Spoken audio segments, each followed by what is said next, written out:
Descubierta la conspiración, los conjurados fueron condenados a muerte, a pesar de que los dos hijos de Bruto habían participado en ella.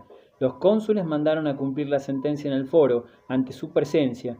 Los lictores desnudaron a los condenados, los azotaron y les cortaron la cabeza. El historiador romano Tito Livio cuenta: durante todo este tiempo las miradas se dirigían a Bruto, a su rostro y ademanes. Todos veían cuánto sufría el padre mientras el magistrado castigaba a los culpables.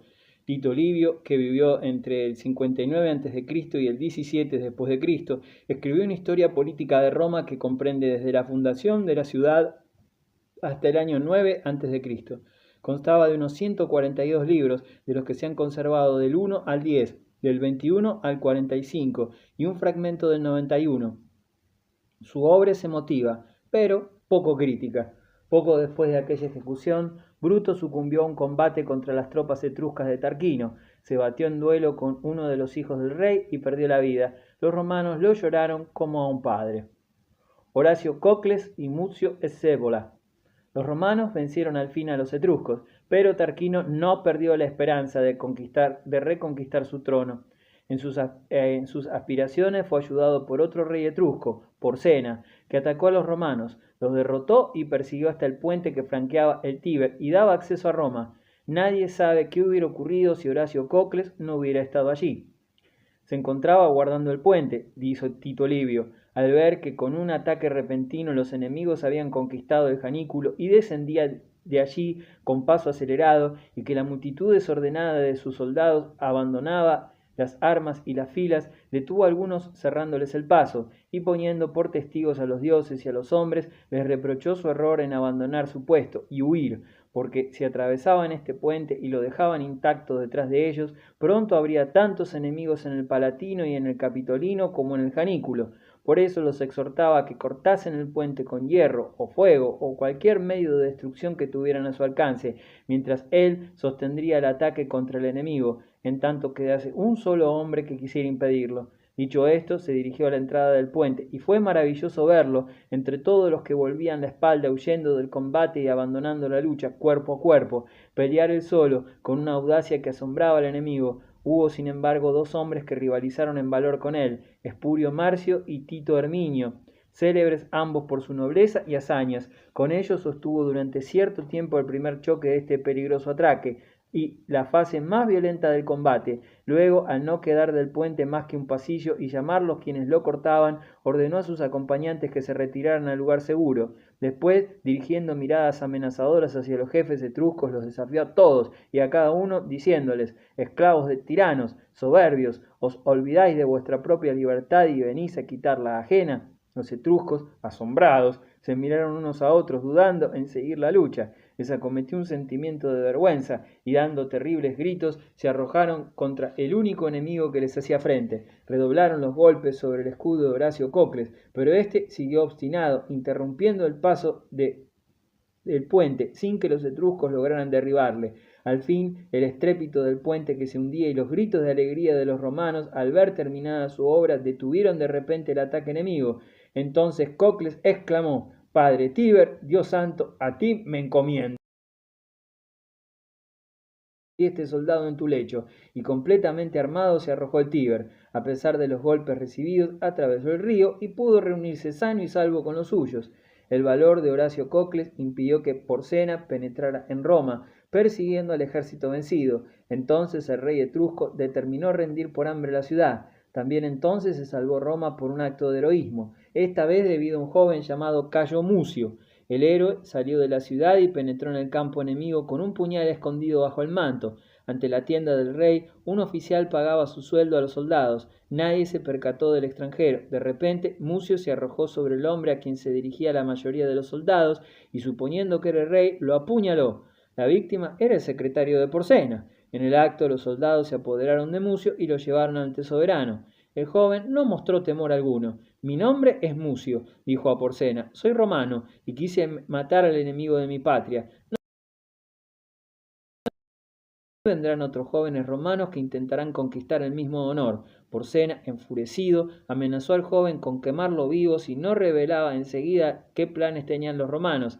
Mira, dijo Mucio, mira qué poca importancia tiene el cuerpo para quien desea una gloria inmortal. Y tras estas palabras puso la mano derecha en el fuego que ardía para el sacrificio. El rey, no pudiendo contener su admiración, saltó de su asiento y ordenó a los guardias que alejaran al joven del altar. Vete, dijo, elogiaría tu valor si lo dedicaras al bien de mi patria. Mucio quiso corresponder a la generosidad del rey. Tu magnanimidad conseguirá lo que no lograste con amenazas. Sabe que han jurado matarte 300 jóvenes nobles romanos. La suerte me escogió como el primero. Los demás vendrán uno tras otro hasta que el destino te haga caer en nuestras manos. Poco tiempo después, Porcena envió embajadores a Roma. El peligro que le amenazaba y el valor romano lo movieron a firmar la paz. En cuanto a Mucio, después de su hazaña, fue apellidado Cebola, es decir, el zurdo, apodo con calidad de título honorífico, y que el héroe transmitió a sus descendientes. Tarquino no se fatigaba de suscitar enemigos a los romanos. Después de los etruscos, instigó a los latinos contra la ciudad. La lucha fue muy violenta. El déspota, ya anciano, intervino en ella y salió herido. Al fin triunfaron los romanos. Tras esta derrota huyó a Cumas, ciudad fronteriza griega, donde murió al año siguiente. Con él desapareció el móvil de tantas perturbaciones. Lucha entre patricios y plebeyos. Los patricios. La población de Roma se componía de ciudadanos libres y esclavos, como la de Grecia. Desde tiempos remotos los ciudadanos libres se clasificaban en patricios y plebeyos, ambos grupos separados por una barrera infranqueable. Los miembros de las antiguas familias romanas eran patricios. La palabra patricio viene de pater, padre. Patricios eran las personas libres que dependían de un pater familiae, cacique o jefe de una familia. No había muchos paterfamilias en Roma, puesto que una familia no constaba entonces como ahora de los cónyuges y sus hijos, sino de todos los varones vivos, descendientes por línea paterna de un antepasado común, tíos, primos, sobrinos y nietos, más sus respectivas esposas y sus hijas, hermanas y tías solteras. Si a este grupo de vivos agregamos los antepasados difuntos, tendremos la gens, la organización de la sociedad en gentes, típica de muchas etnias indoeuropeas, tales como aqueos y germanos. Les valió de parte de la diáspora judía y en concreto de San Pablo el apelativo común de gentiles. La solidaridad se expresaba en el apellido común a todos los miembros de la gens. Podría decirse que la historia de Roma fue la crónica de sus familias aristocráticas, como lo prueban los historiadores romanos, que sacaron muchos de sus relatos de las tradiciones familiares. Es evidente que estas fuentes aparecen alteradas por el deseo de cada familia de realzar la propia historia con la del Estado. Por adopción entraban también voluntariamente a formar parte de la familia los libertos y plebeyos, escogidos por ella. Estos patricios advenedizos, llamados clientes, aunque no podían casarse con los auténticos, gozaban de la protección del pater familias. En contrapartida, debían contribuir de una u otra forma al bienestar del grupo. Inicialmente, los pater familias ejercieron atribuciones judiciales sobre los integrantes de su gens y familia, pudiendo aplicar penas de muerte en los casos en que el arcaico derecho según las tradiciones que en los confines de Roma de suponer que los ancianos paterfamilias se reunían por tribus antes de votar en el consejo de la ciudad, el senado. Esta sola palabra indica la edad promedio de los caciques. Senex quiere decir viejo. El jefe de la familia romana disponía de gran autoridad, tenía derecho ilimitado de imponer los castigos corporales que juzgara convenientes, y podía vender a su mujer y a sus hijos como esclavos, sin tener que responder ante la ley. Solo era responsable de sus actos ante los dioses. El hijo seguía bajo la autoridad paterna, aun cuando hubiera fundado su hogar o alcanzado las mayores dignidades estatales. La historia de Espurio Casio es un ejemplo. En el año 485, cuando fue cónsul, mandó distribuir tierras y trigo a los ciudadanos necesitados. Esta medida le hizo sospechoso de querer soliviantar al pueblo, y al terminar su mandato fue presentada demanda contra él. Según costumbre, se dejó el asunto en manos del padre de Espurio, quien, en virtud de sus poderes paternales, siguió el proceso, dictó sentencia de culpabilidad contra su hijo y lo condenó a muerte. Espurio había sido 3 veces cónsul, había recibido los honores del triunfo, era casado y padre de familia, pero seguía sometido a la autoridad paterna. En aquellos tiempos no era raro que un padre hiciera uso de sus derechos. Por ejemplo, cuando un hijo, tribuno de la plebe, proponía leyes que el progenitor juzgaba demasiado ventajosas para los plebeyos.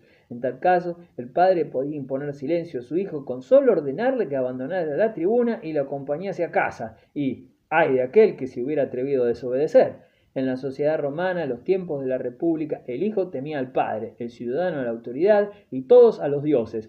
La aplicación inexorable de los derechos paternos es una característica del derecho familiar romano, por completo desconocida entre los griegos.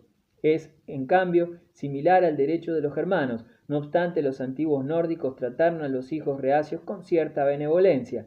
Cada familia poseía un terruño de propiedad común, intransferible, ni siquiera en arriendo o comodato, porque enterrados bajo él seguían viviendo sus ancestros. Allí venían periódicamente de todas partes sus descendientes a rendirles culto y comulgar con ellos en un banquete sagrado.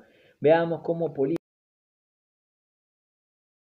finales del siglo II a.C., cuenta estas romerías con la espontaneidad de un testigo presencial. Se van a buscar a casa en donde están depositadas las estatuas de cera de los antepasados ilustres y se les viste según la dignidad que desempeñaron. Si fue cónsul o pretor, con la capa pretexta; si fueron censores, con ropaje púrpura; y si obtuvieron el triunfo o algún otro honor, se reviste a la estatua con ropas recamadas de oro.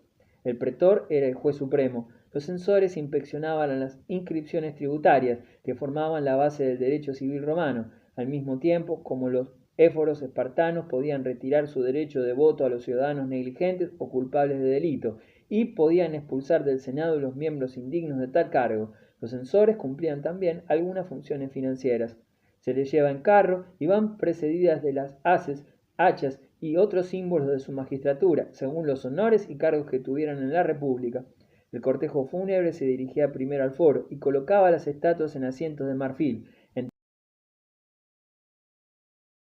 Sube a la tribuna y habla sobre los hechos memorables que realizó el difunto. De esta forma se renuevan su honra y su alabanza. Se hace inmortal la gloria de los hombres que hicieron algo memorable o sirvieron con heroísmo a la patria. Conocidos por todo el mundo, pasan a la posteridad con un nombre glorioso y envidiable.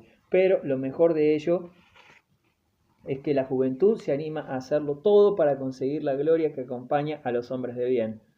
Los paterfamilias, como los antiguos mayorazgos de Castilla, administraban el patrimonio familiar, las tierras de los progenitores. Sus arengas guerreras incitaban a los suyos a defender con la vida, en provecho propio y, al menos originariamente, también en beneficio de los familiares que se hallan en situación de indigencia no culpable. Dicho patrimonio incluía a los esclavos, pues desde el punto de vista jurídico eran universalmente considerados animales, no habiendo al respecto diferencia de pareceres entre el vulgo y sabios del caez de Aristóteles, que los tenía por subhumanos. Por regla general, los patricios poseían latifundios y fortunas cuantiosas en dinero contante, y por su nacimiento y potencial económico, tanto en tiempos de guerra como de paz. Obviamente ningún orden público podía funcionar a contrapelo del patriarcado. Sus representantes reuníanse en un lugar consagrado en las cercanías del foro, donde discutían las leyes y decidían asuntos políticos importantes. Únicamente entre ellos podían ser elegidos los cónsules. Los plebeyos. ¿Y quiénes eran los plebeyos? Un tiempo se creyó en gente de clase baja, pero el abismo entre ricos y pobres no correspondía exactamente al que separaba a patricios y plebeyos. Como señala Mommsen, algunas familias plebeyas eran ricas y respetadas. Solo la torpeza de los patricios los alejaba de los asuntos políticos de la ciudad, con lo que creaban ellos mismos la situación adecuada para que surgieran jefes y los descendientes de tales inmigrantes, debido a que buena parte de las tierras, como hemos dicho, constituían manos muertas.